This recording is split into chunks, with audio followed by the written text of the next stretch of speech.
Perubahan fisik Rafael Struijk mengejutkan. Kritikan pandit nasional terbungkam. Pemain Cina stres jelang hadapi skuad Garuda. CFA sampai datangkan psikolog. Terungkap, kabar menyedihkan Jordi Amat batal gabung TC Bali.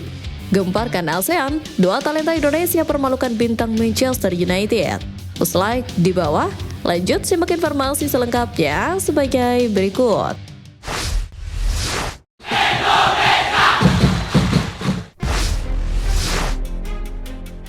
Terungkap kabar menyedihkan Jordi Amat batal gabung TC di Bali. Kita semua pasti nggak berharap kabar buruk melanda tubuh di timnas Indonesia. Apalagi jelang laga krusial seperti ini. Tapi apa boleh buat, takdir memang tak bisa selalu berada di tangan kita. Seperti apa yang saat ini terjadi pada pemain timnas Indonesia Jordi Amat yang harus batal gabung TC Timnas Indonesia di Bali. Seperti diketahui, Timnas Indonesia saat ini sedang menggelar training camp sampai dengan 31 Mei, setelah itu dilanjutkan di Jakarta awal Juni. Kemenangan pasti jadi prioritas utama, meraih penuh juga menjadi tujuan mutlak anak asuh Patrick Kluivert untuk menciptakan sejarah besar pertama kalinya, mampu lolos ke Piala Dunia 2026. Tentu, Patrick Kluivert butuh pemain-pemain berkualitas agar timnas Indonesia bisa mendapat hasil positif demi menjaga asa bisa berlaga di Piala Dunia 2026 zona Asia.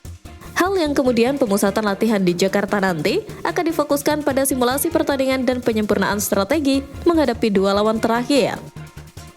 Dengan persiapan matang, kekuatan pemain yang merata, serta strategi yang tepat dari pelatih kepala, peluang Indonesia untuk menciptakan sejarah sangat terbuka.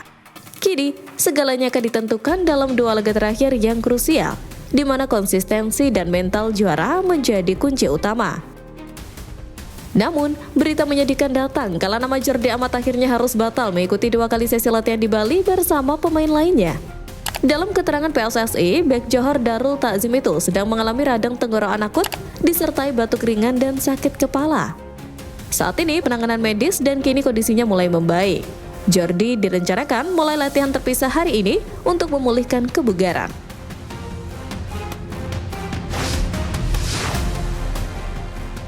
Gemparkan ASEAN, dua talenta Indonesia permalukan bintang Manchester United.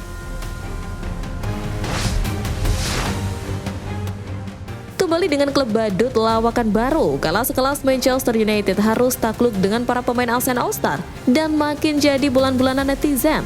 Bagaimana kronologi panggung komedi sepak bola ASEAN All-Star versus Manchester United? Mari kita simak selengkapnya. Anak asuh Ruben Amorim lagi-lagi tak berhenti membuat para penggemar seluruh dunia jadi nggak doyan makan. Main di kelas Asia, nyatanya mereka masih kena baku hantam. ASEAN All-Star yang dihuni para pemain terbaik Asia Tenggara tampil mengejutkan dengan menumbangkan setan merah lewat gol sematawayang Maung Maung Luin pada menit ke-71. Namun, sorotan publik tanah air justru mengarah ke Kakang. Pemain Persib Bandung itu masuk di menit ke-68, hanya 3 menit sebelum gol kemenangan tercipta. Meski waktu tampilnya tak panjang, kehadiran Kakang di lapangan memberi dampak nyata, khususnya dalam meredam sayap lincah MU Alejandro Garnacho. Aksi-aksi Kakang dinilai tenang, taktis, dan efektif. Bahkan, dalam beberapa momen, ia mampu menghentikan laju Garnacho yang dikenal eksplosif. Netizen pun langsung menyerbu media sosial dengan pujian dan meme kocak. Tak sedikit pula yang menyandingkan Kakang dengan Asnawi Mangko Alam yang lebih dulu menghadapi Garnacho saat timnas Indonesia bertemu Argentina pada 2023. Kini, giliran Kakang yang dianggap sukses mengantongi bintang muda MU itu.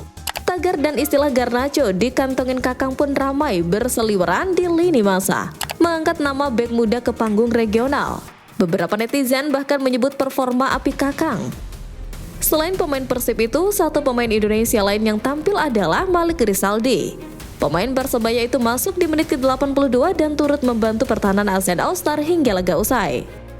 Laga ini bukan hanya kemenangan simbolik ASEAN atas salah satu raksasa Eropa, tapi juga jadi panggung unjuk gigi pemain-pemain lokal yang selama ini dipandang sebelah mata. Dan Kakang Rudianto, ia kini bukan hanya milik Persib, tapi milik netizen se-Asia Tenggara.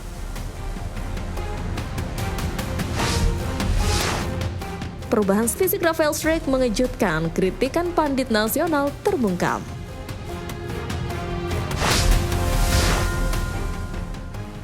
Berita baik datang dari pemain yang kerap dijuluki El Clemmer, Rafael Struijk kini menunjukkan perubahan signifikan.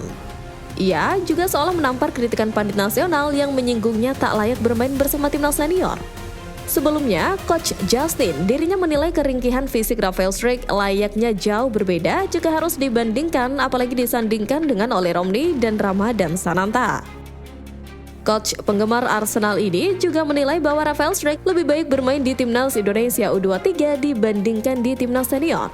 Iya. Struijk itu hampir semua body kalah dia. Karena dia memang terlalu kurus. Harus besarin lagi ya, Pak? Iya, as a striker.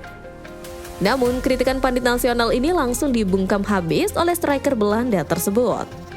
Dalam unggahan Instagram yang beredar, physically pemain timnas Indonesia itu kini menunjukkan perubahan signifikan.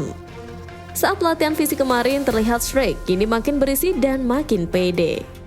Sematan El Clemmer pun nampaknya saat ini perlu dicabut. Perubahan ini tentu saja tak terlepas dari kontribusi pelatih fisik timnas Indonesia, Quintin Jacoba. Pelatih asal Curaçao ini menunjukkan aura sangar dan menerapkan pola latihan fisik dengan disiplin tinggi, membuat skuad Garuda semakin siap menghadapi laga penting. Gaya melatihnya yang penuh semangat dengan teriakan-teriakan penyemangat memberikan aura positif dan ketegasan yang kuat kepada para pemain timnas Indonesia.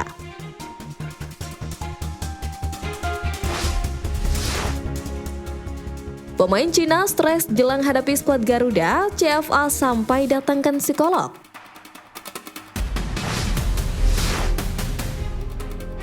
Laga belum dimulai, namun para pemain Cina sudah mulai menunjukkan kegelisahan dan tekanan berat dalam duel hidup mati kontra timnas Indonesia pada lanjutan kualifikasi Piala Dunia 2026 zona Asia. Hal itu tak terlepas dari keterpurukannya Cina di dasar klasemen grup C dengan koleksi 6 poin dari 4 pertandingan. Asosiasi Sepak Bola Cina pun turun tangan mengatasi situasi ini. Mereka mendatangkan psikolog untuk menenangkan skuad. Bek veteran Li Lei tak menutup kondisi psikologis yang tengah dialami timnya. Semua tahu situasi saat ini. Kalau kita tidak bisa menang di Indonesia, kami akan tersisih. Bagi para pemain, semua pertandingan membuat stres, apalagi pertandingan hidup mati seperti ini. Ucapnya seperti dikutip dari 163. Meski berada di bawah tekanan, Li Lei tetap mencoba berpikir positif dan mengajak rekan-rekannya fokus pada pendekatan permainan ketimbang ketakutan akan hasil.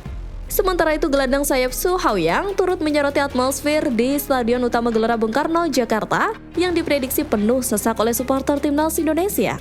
Menurutnya, menjaga ketenangan mental menjadi kunci menghadapi tekanan dari publik tuan rumah. Kekhawatiran soal tekanan mental ini ditanggapi serius oleh CFA. Langkah ini jadi sinyal bahwa pertandingan melawan Indonesia bukan sekedar laga biasa, melainkan momen penentuan nasib timnas mereka di panggung dunia.